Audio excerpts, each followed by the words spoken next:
எங்கள் வீட்டு கிச்சனில் நார்மலாக இருக்கிறத விடவே கரப்பாம்பூச்சியோட தொல்லை ரொம்பவே அதிகமாக இருந்ததுங்க. அதுவும் டைம் ஆக ஆக வந்து பார்த்திங்கன்னா ரொம்ப அதிகமாகவே இருந்தது. அதுக்கப்புறம் தான் தெரிய வந்தது இது நார்மல் கரப்பாம்பூச்சி கிடையாது, ஜெர்மன் கரப்பாம்பூச்சி அப்படின்னு சொல்லிட்டு.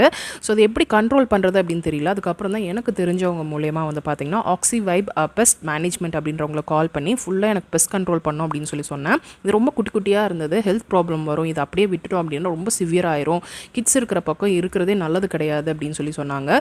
ஸோ அதுக்கப்புறம் கிச்சனில் இருக்கிற திங்ஸ் எல்லாத்தையும் ஒரு இடத்துல ஷிஃப்ட் பண்ணிவிட்டு அவங்க அதை எல்லாமே பார்த்தாங்க ஃபஸ்ட்டு.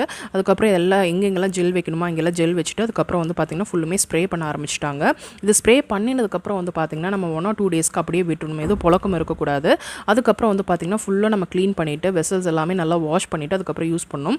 இதை ஸ்ப்ரே பண்ணினதுக்கப்புறமே வந்து பார்த்திங்கன்னா கீழே ஃபுல்லுமே அவ்வளோ செத்து கிடந்தது. ஸோ இது பார்க்கும்போதே ஒரு மாதிரி இருந்தது. கண்டிப்பாக நிறைய பேருக்கு இந்த ப்ராப்ளம் இருக்கும் வீட்டில். ஸோ வேணும் அப்படின்னா டிஸ்கிரிப்ஷனில் டீட்டெயில்ஸ் கொடுத்துருக்கேன்.